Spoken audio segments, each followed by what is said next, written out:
আবার স্বাগত বিকৃতি বিজনেসে। দর্শক, এখন রয়েছে দেশের ব্যবসা বাণিজ্য ও কৃষি প্রক্রিয়াজাত শিল্প খাত নিয়ে বিশেষ আলোচনা। আর এই আলোচনার জন্য আমাদের সঙ্গে রয়েছেন প্রাণ গ্রুপের ব্যবস্থাপনা পরিচালক ইলিয়াস মৃধা। দর্শক, বিকৃতি বিজনেসের এই অংশটি দেখছেন আলোক হেলথ কেয়ার অ্যান্ড হাসপাতালের সৌজন্যে। জনাব ইলিয়াস মৃধা, আপনাকে স্বাগত আমাদের আজকের আয়োজনে।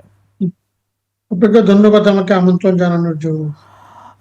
সুগন্ধি চাল অথবা পোলাও চাল নিয়ে বেশ অস্থিরতা আমরা বাজারে দেখতে পাচ্ছি। অনেকে বলছেন সুগন্ধি চাল নিয়ে একটু চালবাজি হচ্ছে মার্কেটে। আপনার ব্যাখ্যাগুলো আমরা একটু জানতে চাই, কেন এই অবস্থা? আমরা দেখতে পাচ্ছি 60 থেকে 70 টাকা দর বৃদ্ধি পেয়ে গেছে, 220-30 টাকায় কিন্তু কেনা বেচা হচ্ছে। কেন এই অবস্থা? আসলে আমি যদি এটা পুরো ব্যাকগ্রাউন্ডটা বলি, পোলার চাল আমাদের কৃষকদের জন্য একটা অত্যন্ত গুরুত্বপূর্ণ অর্থকরী ফসল। আমরা 7-8 বছর আগে যদি ফিরে যাই, ওইটা কিন্তু তেমন বেশি চাষাবাদ কৃষকরা করতো না, শুধু নিজের পারিবারিক চাহিদা মেটানোর জন্য স্বল্প পরিসরে কিন্তু 10 বছর আগে পোলার চাল ওইভাবে চাষাবাদ করতো। পরবর্তীতে কিন্তু প্রাণ উদ্যোগ নেয় এবং আমাদের এই চিনি গুঁড়া চালকে আমরা বিশ্বব্যাপী জনপ্রিয় করার জন্য এটাকে আমরা ব্র্যান্ডিং করি এবং পৃথিবীর বিভিন্ন দেশে এটা রপ্তানি করা শুরু করি। এটা রপ্তানি করার ফলে কিন্তু পার্শ্ববর্তী দেশগুলোর যে ব্র্যান্ডেড চাল, ওটা কিন্তু কিছুটা হলেও চাপে পড়ে এবং আমাদের চাল কিন্তু খুব দ্রুত মার্কেট লাভ করতে শুরু করে, সেই ইউরোপ আমেরিকা থেকে ধরে মধ্যপ্রাচ্যের বিভিন্ন দেশগুলাতে। যেহেতু আমাদের চাল একটা ন্যাচারাল অ্যারোমা থাকে এবং খুবই স্মল গ্রেইন, এটাও অনেক বেশি পছন্দ করে মানুষ। পরবর্তীতে বিগত সরকারের সময়ে বিশেষ কোনো খাদ্য ঝুঁকির কথা বলে আমাদের এই অ্যারোমেটিক রাইস রপ্তানিকে বন্ধ রাখা হয়। ফলে আমাদের যখন রপ্তানি বন্ধ হয়ে যায়, তখন কিন্তু এটার বাজার মূল্য পড়ে যায়। এর ফলে তখন কৃষক বাণিজ্যিকভাবে যে চিনি গুঁড়া চাল উৎপন্ন করছিল, ওটা থেকে তারা মুখ ফিরিয়ে নেয় এবং তারা আবারও তার পারিবারিক চাহিদার কারণে যতটুকু প্রয়োজন অতটুকুই চাষাবাদ করে, এর পাশাপাশি অন্যান্য চাল অথবা অন্যান্য ফসল সে উৎপন্ন করে। তো বিগত অন্তর্বর্তীকালীন সময়ে সরকারের সময়ে পরীক্ষামূলকভাবে কিছুটা চাল রপ্তানির অনুমতি দিলেও তখনও কিন্তু কৃষক পর্যন্ত এই মেসেজটা যায়নি যে আগামী সরকার বাংলাদেশ থেকে এই অ্যারোমেটিক চাল রপ্তানি অ্যালাউ করবে, যার ফলে কৃষকরা আবার পুনরায় অ্যারোমেটিক রাইস প্রোডাকশনে মনোযোগ দিবে। যেহেতু এই মেসেজটা ছিল না, তার জন্য কিন্তু কৃষকরা শুধু নিজের পারিবারিক চাহিদা এবং আভ্যন্তরীণ চাহিদা মেটানোর জন্য যেই পরিমাণ ডিমান্ড, ওই পরিমাণ চিনি গুঁড়া চাল উৎপন্ন করেছে। আচ্ছা, হঠাৎ করে যখন সরকার কিছুটা রপ্তানির অনুমতি দিল পরীক্ষামূলকভাবে, একটা খুবই স্মল কোয়ান্টিটি, ওইটার সাথে সরাসরি মূল্য বৃদ্ধির তেমন সম্পর্ক নেই। আসলে অ্যারোমেটিক রাইস কৃষকরা প্রোডাকশনই কমিয়ে দিয়েছে, বিকজ এটা যেহেতু আর রপ্তানি করা যাবে না, দেশীয় বাজারের চাহিদা তো লিমিটেড। আচ্ছা, আচ্ছা। একটা ওভারঅল তার জন্য জি, একটা গ্যাপ পড়ে গেছে হুম, হুম, সাপ্লাই চেনে। আচ্ছা, এবার যদি সরকার এক্সপোর্ট অব্যাহত রাখে হুম, হুম, এবং তাহলে কিন্তু আমরা কৃষকদের সাথে মিলে আমরা কিন্তু ব্যাপক আকারে আবার চাষাবাদ করব এবং আমরা মনে করি আগামী ডিসেম্বর মাস থেকেই নতুন সিজন শুরু হয়। আমি মনে করি এর ফলে কিন্তু অ্যারোমেটিক চালের প্রোডাকশন বাড়বে, দেশ উৎপন্ন বাড়বে এবং এর ফলে বাজার কিন্তু আবার মূল্য কিন্তু একটা নির্দিষ্ট জায়গায় এসে আচ্ছা, যাবে, আচ্ছা, বাজার মূল্য অনেক কমে যাবে। আচ্ছা। তাহলে কি ডিসেম্বর আগে আসলে এরকমই থাকবে? মানে এই ঊর্ধ্বদরে আসলে কিনতে হবে আমার মনে আমাদেরকে? হয় আমার মনে হয় কৃষকদের ঘরে যেই পরিমাণ ধান বা চালের মজুদ থাকে, জি, তারা নতুন সিজন যেহেতু ডিসেম্বরে শুরু হবে, হুম, হুম, তাদের ঘরের সারপ্লাস যেটা, ওইটাও তারা কিন্তু এই সেপ্টেম্বর অক্টোবরে বাজারে ছেড়ে দিবে। এর ফলে বাজারে তার মূল্য কিন্তু কমে যাবে। আমি আশাবাদী যে সেপ্টেম্বর অক্টোবর মাস থেকে এটার দাম কমতে শুরু আচ্ছা, করবে। আচ্ছা, আচ্ছা। এটা একটা আশার বাণী আমাদের জন্য। একটু একটা অভিযোগ নিয়ে একটু জানতে চাই। অনেকে অভিযোগ করে থাকে কর্পোরেট প্রতিষ্ঠানগুলোই এই সুগন্ধি চালের বাজারটাকে নিয়ন্ত্রণ করছে। সেই সাথে আরেকটা মজার অভিযোগ করা হচ্ছে, সেটি হচ্ছে ওয়ার্ল্ড কাপ ফুটবলের সময় অনেক খিচুড়ি পার্টি হয়েছে বাংলাদেশে। সেজন্য এটার একটা ডিমান্ড ক্রিয়েট হয়েছে এবং দুটো ঈদ ছিল, বড় দুটো ফেস্টিভ্যাল ছিল। সেটিরও একটা প্রভাব। আপনি আসলে কিভাবে দেখছেন এই বিষয়গুলোকে? প্রথমত আমি যদি বলি, আপনি যতগুলা ক্লু পয়েন্ট বলেছেন কোনোটাকে অস্বীকার করা যাবে আচ্ছা না। আচ্ছা। প্রথম কথা যদি বলি, কর্পোরেট কোম্পানিগুলা প্রোডাক্টের দাম বাড়াচ্ছে না। কর্পোরেট কোম্পানিগুলা প্রোডাক্টটাকে ফার্মারকে দিয়ে কন্ট্রাক্ট ফার্মিং করে, চাষাবাদ করে, সেটাকে কালেক্ট করে, প্রসেস করে, প্যাকেজিং করে আমরা মার্কেটিং করছি সারা বাংলাদেশে। তার জন্য আমাদের প্যাকেজিং এর জন্য একটা এক্সট্রা কস্ট হয়। বাট কর্পোরেট কোম্পানি যদি না থাকতো তাহলে কিন্তু এই প্রোডাক্ট, এই প্রসার এবং এটা কিন্তু এই ব্র্যান্ড নেম, এই ব্র্যান্ডিং কিন্তু প্রচার প্রসার হতো না, বিদেশে এই প্রোডাক্ট যেত না।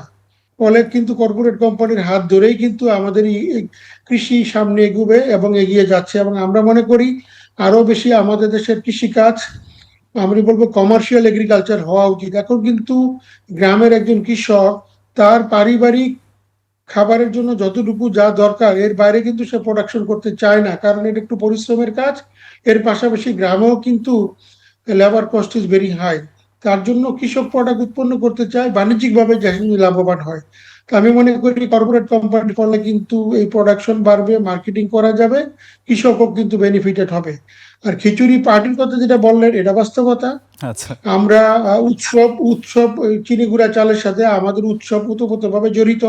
ঈদের সময় ধনী গরিব সবাই কম বেশি পোলাও খায়, এটার জন্য কিন্তু কনজাম্পশন হয়েছে। বাট ওভারঅল কথা ছিল প্রোডাকশনটা কম ছিল। এই বছর যদি কৃষকরা প্রোডাকশনে মনোযোগ দেয়, সরকার যদি প্রতিশ্রুতি দেয় যে এটার রপ্তানি অব্যাহত থাকবে অদূর ভবিষ্যতে, তাহলে আরো বেশি কৃষক কিন্তু উৎপাদনে মনোযোগী হবে। ওভারঅল দেশের প্রোডাকশন বাড়বে, প্রোডাক্টের দামও কিন্তু একটা ন্যায্য মূল্যে চলে আসবে। স্বাভাবিক পর্যায়ে চলে আসবে। একটু জানতে চাই যে ওয়ার্ল্ড কাপের সময় আসলে ডিমান্ডটা কেমন ছিল চিনি গুঁড়া চাউলে অর্থাৎ পোলাওয়ের চাউলে? ওরকম নোটিসেবল কোনো কিছু আচ্ছা ছিল আচ্ছা। না, বাট আমি মনে হুম করি হুম। স্বাভাবিক কনজাম্পশন যেটা ওই লেভেলেই ছিল। ওই লেভেলেই ছিল। একদম যে মানে অ্যাবনর্মালি বেড়ে গেছে, নট হুম হুম নেসেসারি। হুম হুম। আচ্ছা একটু জানতে চাইবো যে গতকালকেই দুটি রাষ্ট্রায়ত্ত পাটকলের ইজারা আপনারা পেয়েছেন 30 বছরের জন্য। কি চিন্তা ভাবনা থাকবে, একটু প্ল্যানিংটা একটু জানতে চাই আমরা। আমরা সিরাজগঞ্জের জাতীয় জুট মিল যেটা, এটা আর আমাদের খুলনাতে আমরা ওই প্লাটিনাম জুট মিল, অথবা একটা কি নাম, প্লাটিনামের সাথে আরেক ভদ্রলোক পেয়েছে, যাই হোক আমরা আচ্ছা। দুটো জুট মিল পেয়েছি। হুম হুম। আমরা অতীতে যে জুট মিল গুলো পেয়েছিলাম দুটো, একটা বিটিএমসির, একটা বিজেএমসির, ওই দুইটাতে আমাদের কিন্তু এই মুহূর্তে উৎপাদন পুরোদমে চলছে। আচ্ছা রাজশাহীতে এখন এখন পর্যন্ত প্রায় 4,000, ক্লোজ টু 5,000 এর মতো শ্রমিক ওখানে কাজ করছে। আচ্ছা ওখানে আমরা রপ্তানিমুখী প্রোডাক্ট, বিভিন্ন রকমের ব্যাগ এবং জুতা উৎপন্ন করে বিদেশে রপ্তানি করছি। আচ্ছা। সিরাজগঞ্জকে নিয়ে আমাদের চিন্তা ভাবনা আরো অনেক বেশি। হুম হুম। আমরা ওখানে একটা 100% এক্সপোর্ট ওরিয়েন্টেড নিট গার্মেন্টস করব, যেখানে আমরা প্রিমিয়াম কোয়ালিটি গার্মেন্টস উৎপন্ন করে আমরা ইউরোপ আমেরিকাতে রপ্তানি করতে চাই। এই লক্ষ্য নিয়ে আমরা কাজ করব। এর পাশাপাশি আর যতগুলা খালি জমি আছে ওখানে, ওগুলাতে আমরা সোলার প্ল্যান্ট বসাবো, যেন আমাদেরকে গ্রিন রিনিউয়েবল এনার্জির মাধ্যমে গ্রিডের উপর ডিপেন্ডেন্সি কমতে পারে এবং আমরা নিজেরাই নিজেদের বিদ্যুৎ উৎপন্ন করতে পারি। আচ্ছা আচ্ছা। আমি একটু এবার জানতে চাই যে কৃষি পণ্য রপ্তানির ক্ষেত্রে আপনারা কিন্তু একদম সামনের দিকে। তো এই মুহূর্তে একটু জানতে চাইবো টোটাল এক্সপোর্টের কি অবস্থা, বিশেষ করে ভারতের বাজারে আমাদের এক্সপোর্ট নিয়ে আমরা একটু জানতে চাই। কারণ সেখানে তো আমরা দেখতে পাচ্ছি স্থলপথে সব পণ্য কিন্তু যেতে পারছে না। ল্যান্ডপোর্ট নিয়েও অনেক সমস্যার কথা আমরা শুনছি, নৌপথে যেতে হচ্ছে। সব কিছু নিয়ে আমি একটু জানতে চাই।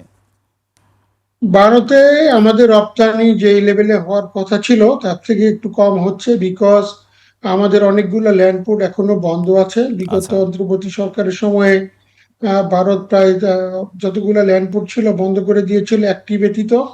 সিপোর্ট যদিও খোলা রেখেছে, বাট আপনি জানেন আমাদের কাছ থেকে সবচেয়ে ইজি অ্যাক্সেস হলো সেভেন সিস্টার কান্ট্রিজ, যেমন ত্রিপুরা, আসাম, মণিপুর, মিজোরাম। আমরা আগরতলা পোর্ট দিয়ে যত দ্রুত সময়ের মধ্যে এক্সপোর্ট করতে পারি। আমার হবিগঞ্জের ফ্যাক্টরি থেকে আগরতলা পোর্ট দিয়ে রপ্তানি করতে আমার সময় লাগে মাত্র 2 ঘন্টা।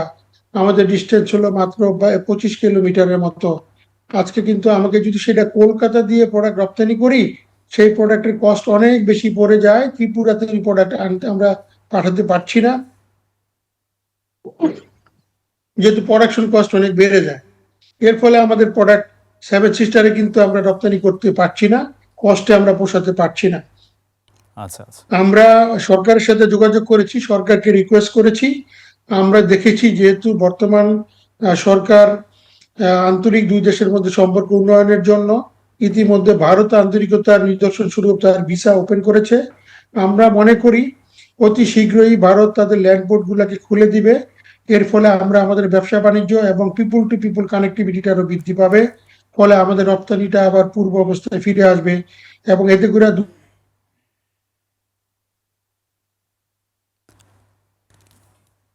ইলিয়াস মৃধা, ভারসাম্য জি, যতটুকু অসামঞ্জস্যপূর্ণ আছে কিছুটা হলেও আমরা কমাতে সক্ষম হব। আচ্ছা আচ্ছা আচ্ছা।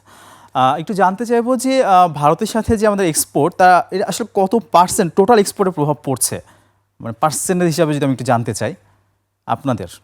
আমরা আমরা যতটুকু গ্লোবালি এক্সপোর্ট করি তার ভিতরে আমাদের ভারতের এক্সপোর্ট অ্যাবাউট 15% মতো আমরা এক্সপোর্ট করি ভারতে, 15%। 15 to 20%। আচ্ছা আচ্ছা, 20%। 15 তো থেকে ওখান 20 থেকে শতাংশ। ধরেন ভারতে এক্সপোর্টের ক্ষেত্রে 25% কমে গেছে।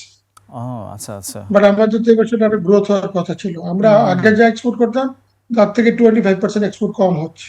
তা তো অনেকখানি কমে গিয়েছে। তো একটু জানতে জি চাই জি যে জি। মধ্যপ্রাচ্য তো অস্থির, সেটাও তো আপনাদের এক্সপোর্টের একটা জায়গা, তো সেক্ষেত্রে সেখানকার বাজার নিয়ে একটু জানতে চাই, এক্সপোর্ট নিয়ে জানতে চাই। মধ্যপ্রাচ্য অস্থির। আমরা মাঝখানে অনেক দিন আমরা দুবাই, ওমান, কাতার, কুয়েত, বাহরাইনে প্রোডাক্ট পাঠাতে পারিনি। আচ্ছা আমরা অনেক দূর পথ ঘুরে আমরা সৌদি আরবে রপ্তানিটা এক্সপোর্ট রেখেছিলাম, অব্যাহত রেখেছিলাম। বাট এই যুদ্ধের কারণে ফ্রেইট কস্ট এত বেড়েছে, অনেক প্রোডাক্ট পাঠানো এখন আর লাভজনক হচ্ছে না। আমাদের কস্ট অনেক গুণ বৃদ্ধি পেয়েছে। আপনি জানেন সৌদি আরবে আগে একটি 20 ফিট কন্টেনার পাঠাতে আমাদের খরচ পড়তো $1500 থেকে $1800। আজকে সেখানে খরচ পড়তেছে আমাদের $4000। আচ্ছা। তা আমি মনে করি এই যুদ্ধ যদি অতি দ্রুত সময়ের মধ্যে না থামে আর যদি আমাদের জাহাজ চলাচল স্বাভাবিক না হয়, তাহলে মধ্যপ্রাচ্যে আমরা রপ্তানি যতটুকুই করি না কেন, আসলে রপ্তানি করে কিন্তু প্রফিট করাটা অত্যন্ত কঠিন ব্যাপার হয়ে দাঁড়াবে। তার মানে ভারতের বাজার, সেই সাথে মধ্যপ্রাচ্যের বাজার এক্সপোর্টে আপনাদের বেশ চ্যালেঞ্জের মধ্যে পড়তে হচ্ছে। আমরা আরও অনেক কিছু নিয়ে আপনার কাছে জানতে চাইবো, ছোট একটা বিরতি নিয়ে আসি আমরা। দর্শক, এ পর্যায়ে নিচ্ছি একটা বিরতি, ফিরব একটু পরে, আমাদের সঙ্গেই থাকুন। দর্শক, বিরতির আগে দেশের ব্যবসা বাণিজ্য, কৃষি, প্রক্রিয়াজাত শিল্প খাত নিয়ে কথা বলছিলাম প্রাণ গ্রুপের ব্যবস্থাপনা পরিচালক ইলিয়াস মৃধার সঙ্গে। প্রিয় দর্শক, একশো বিজনেসের অংশটি দেখছেন আলোক হেলথ কেয়ার অ্যান্ড হাসপাতালের সৌজন্যে। আবার ফিরছি সে আলোচনায়। জনাব ইলিয়াস মৃধা, আমরা শুনছিলাম বিরতির আগে ভারতের বাজার, সেই সাথে মধ্যপ্রাচ্যের বাজারে বেশ চ্যালেঞ্জের মুখে আপনারা এক্সপোর্টের ক্ষেত্রে। আমি একটু জানতে চাবো, এই বাজারগুলোতে যে অশুল্ক যে একটা বাধা, সেটাকে অতিক্রম করে এক্সপোর্টে বহুমুখীকরণের যে কৌশলগুলো, সেগুলো কেমন হতে পারে আপনাদের তরফ থেকে? ধন্যবাদ আপনাকে সুন্দর প্রশ্ন করার জন্য। আসলে অশুল্ক বাধাগুলা যে কান্ট্রিগুলোর সাথে আছে, আমরা যদি আমাদের সরকার যদি ওই কান্ট্রিগুলোর সাথে বসে বাইলেটারাল এগ্রিমেন্ট যদি করা হয় ট্রেডের ক্ষেত্রে, তাহলে কিন্তু এটাকে সমন্বয় করা যাবে। এবং আমি মনে করি আমাদের বাণিজ্য মন্ত্রণালয় ইন্ডিয়ান কমার্স মিনিস্ট্রির সাথে বসে এটাকে সমাধান করা উচিত। এর পাশাপাশি আমরা যদি আরো পৃথিবীর ভেরি রিসেন্টলি ধরেন গভর্নমেন্ট আমাদের কোরিয়ার সাথে ফ্রি ট্রেড এগ্রিমেন্ট সাইন করেছে।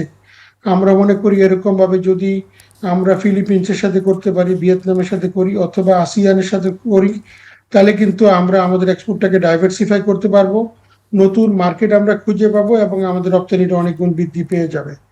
আপনি জানেন যে আমরা মিডল ইস্টে যতটুকু আমাদের যুদ্ধের কারণে ক্ষতি হয়েছে, আমরা কিন্তু এটাকে কাভার করতে পারবো ইজিলি আসিয়ান কান্ট্রিতে যদি একটু ফোকাস করি। আচ্ছা অতএব আমরা ASEAN is a very good place for doing business. আসিয়ানের সাথে আমাদের সুসম্পর্ক প্রত্যেক দেশের সাথেই আছে। ওখানে যদি আমরা আমাদের এই বিজনেস ডায়ালগ করে আমরা যদি এফটিএ সাইন করি, অথবা আমরা যদি কন্ডিশনাল এফটিএ সাইন করি, তাহলে কিন্তু আমরা আমাদের বিজনেসটাকে সামনে এগোতে পারবো। আচ্ছা, অবশ্যই। আমি একটু জানতে চাই যে বৈশ্বিক বাজারে আপনাদের কৃষি প্রক্রিয়াজাত যে পণ্যগুলো, সেগুলো রপ্তানির ক্ষেত্রে প্রধান প্রতিযোগী আসলে কারা? তাদের থেকে আমাদের যেই পণ্য, সেটা কোয়ালিটিটা আসলে কতটুকু ভালো, আমরা কোন পর্যায়ে আসলে? আসলে আপনি জানেন যে আমরা যখন এথনিক মার্কেটে কম্পিটিশন করি, আমাদের ফুড হ্যাবিট ঘুরে ফিরে সমান, কিন্তু আমাদের এই পার্শ্ববর্তী দেশ পাকিস্তান, ইন্ডিয়া, এদের প্রোডাক্ট আমাদের প্রোডাক্টের মধ্যে কিন্তু মিল আছে। মিডল ইস্টের মার্কেটে যদি আমরা যাই, আমরা কিন্তু ধরেন ইন্ডিয়ান বাসমতি চালের সাথে কম্পিটিশন করি আমাদের চিনি গুঁড়া দিয়ে, ইন্ডিয়ার মশলার সাথে পাকিস্তানি মশলার সাথে কম্পিটিশন করি আমরা মশলা দিয়ে, ইন্ডিয়ান বিস্কিটের সাথে আমরা কম্পিটিশন করি আমাদের বিস্কিট দিয়ে, আমরা কনফেকশনারি কম্পিটিশন করি দুই দেশের সাথেই। তো আমি মনে করি আমাদের যেটা এই সার্কভুক্ত যে কান্ট্রিগুলা, এদের উৎপাদিত বিভিন্ন প্রোডাক্টের সাথেই কিন্তু বিশ্ববাজারে আমাদের কম্পিটিশন করতে হয়। এর পাশাপাশি আমি যখন ইউরোপ আমেরিকাতে যাই তখন কিন্তু আমি কম্পিটিশন করি চাইনিজ প্রোডাক্ট, টার্কিশ প্রোডাক্ট এবং অন্যান্য ইউরোপিয়ান প্রোডাক্টের সাথে। আমার জন্য মোস্টলি মিডল ইস্টে কিন্তু প্রোডাক্ট কম্পিটিশন করতে হয় আমাকে টার্কিশ, ইন্ডিয়ান, পাকিস্তানের সাথে, আর ইউরোপে কম্পিটিশন করতে হয় আমাকে টার্কি প্লাস ইস্টার্ন ইউরোপ অথবা সাউথ আমেরিকান প্রোডাক্টের সহিত আমেরিকান মার্কেটে কম্পিটিশন করতে হয়। আচ্ছা আচ্ছা, এখানে কম্পিটিশন একটা বাস্তবতা, জি জি, কম্পিটিশন একটা বাস্তবতা, এটাকে মোকাবেলা করেই কিন্তু আমরা এখন প্রায় 148টা দেশে রপ্তানি করছি। সরকার আমাদেরকে যেভাবে নীতি সহায়তা দেওয়ার চেষ্টা করছেন, যদিও আমাদের এই মুহূর্তে ইনফ্রাস্ট্রাকচার, গ্যাস নিয়ে একটু সমস্যা হয়, বিদ্যুৎ নিয়ে সমস্যা হয়, সরকার যদি এগুলোকে দ্রুত সমাধান করে একটা বিজনেসের জন্য ইনফ্রাস্ট্রাকচার তৈরি করে, তাহলে ওভারঅল বাংলাদেশের ব্যবসা রপ্তানি বাজারে অনেক বাড়বে। আমরা কিছুটা হলেও আমাদের আরএমজির উপর যে ডিপেন্ডেন্সি ওটা কমিয়ে আমরা কিন্তু এক্সপোর্ট ডাইভার্সিফিকেশন করতে পারবো। আর গুড থিং হলো যেটা, আমরা যদি কৃষি পণ্য অথবা কৃষি প্রক্রিয়াজাতকরণ পণ্য বিদেশে রপ্তানি করি, এতে করে কিন্তু রুরাল ইকোনমি স্ট্রং হয়, রুরাল এমপ্লয়মেন্ট বৃদ্ধি পায় এবং পুরো টাকাটাই কিন্তু বাংলাদেশে থেকে যায়। আচ্ছা আচ্ছা, আসলে কৃষি ডাইভার্সিফিকেশনটা আসলে খুবই দরকার। তো একটু জানতে চাই, একটা অভিযোগ নিয়ে জানতে চাই, অনেকে বলে থাকেন যে বিশ্ববাজারে যে প্রোডাক্ট আপনারা দিচ্ছেন আর আমরা যেটা লোকাল ইউজ করছি কিছুটা পার্থক্য থেকে যায়, এই অভিযোগটাকে আপনি কিভাবে খণ্ডন করবেন? না, এটা অবশ্যই কোনো, মানে আমি বলবো এটা একটা নিছক কথা। আমাদের product quality same, packaging different. আপনি যখন মিডল ইস্টে প্যাকেজিং পাঠাচ্ছেন, ওদের প্যাকেজিং এর ডিজাইন এক রকমের হয়, ওখানে অ্যারাবিক টেক্সট থাকতে হয়, ওদের কান্ট্রি রেগুলেশনটা আমাকে মানতে হয়। আমি যখন ইউএসএ তে মাল পাঠাচ্ছি, আমার এই প্রোডাক্ট তখন ইউএসএ রুল মেনে এক্সপোর্ট করতে হয়, but product quality is the same এবং মোস্ট অফ দ্য কেসে ব্র্যান্ড নেমও সেম। তা আপনি এই ব্যাপারে অ্যাসুরেন্স পেতে পারেন, কারণ আমি তো আমার প্রোডাক্ট আমি একা এক্সপোর্ট করি না। বাংলাদেশের অনেক কোম্পানি যাদের ভাই ব্রাদারের দোকান আছে মিডল ইস্টে অথবা সৌদি আরবে অথবা ইউএসএ তে, তারা কিন্তু বাংলাদেশের বাজার থেকে আমাদের প্রোডাক্ট কিনে তারা তাদের শাক সবজি অন্যান্য প্রোডাক্টের সাথে কিন্তু রপ্তানি করে দিচ্ছে। ফলে কিন্তু আমাকে একই প্রোডাক্ট, কিন্তু প্রোডাক্ট কোয়ালিটি কিন্তু ওই প্রোডাক্টটা আবার ওদের ল্যাবরেটরিতে গিয়ে টেস্ট হয়, তখন তারা প্যাকেজিং এ যখন নামিলে ওটাকে তারা হোল্ড করে, ওটাকে আবার এক ক্লারিফিকেশন দিতে হয়। বাট আমি বলবো প্রোডাক্ট কোয়ালিটি সব জায়গায় সেম। আচ্ছা হ্যাঁ, জি, আমরা অনেক সময় কাস্টমাইজ প্রোডাক্ট তৈরি করি, অনেক সময় বড় বড় ব্র্যান্ড তাদের সাথে কাজ করি, আচ্ছা তাদের রেসিপি অনুসারে তাদেরকে কাস্টমাইজ প্রোডাক্ট তৈরি করে দিতে হয়। বাংলাদেশ থেকে যেভাবে গার্মেন্টস বড় বড় ব্র্যান্ডগুলো তৈরি করে নেয়, তেমনি ভাবে আমাদের অনেক প্রোডাক্ট আছে যারা বড় বড় ব্র্যান্ড তাদের মতো করে আমাদের কাছ থেকে প্রোডাক্ট তৈরি করে নিচ্ছে, ওইটা আমরা তাদের রেসিপি অনুসারে আমরা করে দিতে হয় আমাদের। আচ্ছা আচ্ছা, একদম শেষের দিকে একটু জানতে চাইবো যে বিশ্ববাজারে যে আপনাদের প্রোডাক্টের যে একটা ভালো চাহিদা, তো সেক্ষেত্রে বিপণন ব্যবস্থাপনাটা একটা খুবই গুরুত্বপূর্ণ জায়গা। তো সেক্ষেত্রে এই বিষয়টা নিয়ে আপনারা আসলে কতখানি কাজ করছেন অন্যদের থেকে? আমরা আসলে পৃথিবীর যতগুলা দেশে বিভিন্ন রকমের এক্সপোজিশন হয়, জি, আমরা সবগুলো এক্সপোতে কিন্তু পার্টিসিপেট করি, সবগুলা মেলায় আমাদের লোকেরা যায়, আমরা ওখানে আমাদের দোকান নিয়ে আমাদের প্রোডাক্ট নিয়ে আমরা যাই, লোকজন আমাদের প্রোডাক্ট দেখে, ওখান থেকে সিলেক্ট করে, এর মাধ্যমে আমাদের কাস্টমার বেস বাড়ছে। আচ্ছা আমি মনে করি এটাই দ্বারা আমরা অব্যাহত রাখবো। এর পাশাপাশি আমরা পৃথিবীর বিভিন্ন দেশে কিন্তু ডিজিটাল মিডিয়ার মাধ্যমে কমিউনিকেশন করার জন্য, আমাদের প্রোডাক্টকে প্রমোট করার জন্য ট্রাই করছি। সেটাই আমরা প্রত্যাশা করব, কৃষি প্রক্রিয়াজাত পণ্যের রপ্তানি আরও বৃদ্ধি পাবে, আমরা এক্ষেত্রে আরও অনেক দূর এগিয়ে যাব, অনেক চ্যালেঞ্জের কথা বলছেন সেগুলো আমরা পার করে যাব, সে প্রত্যাশা করছি। আপনাকে অনেক ধন্যবাদ আমাদেরকে সময় দেওয়ার জন্য। আপনাকে এবং ইটিভির সকল দর্শক শ্রোতাকে আমার তরফ থেকে প্রাণঢালা শুভেচ্ছা। দর্শক, এতক্ষণ দেশের ব্যবসা বাণিজ্য, কৃষি প্রক্রিয়াজাত শিল্প খাতের নানা দিক ও করণীয় কথা বলছিলেন প্রাণ গ্রুপের ব্যবস্থাপনা পরিচালক ইলিয়াস মৃধা।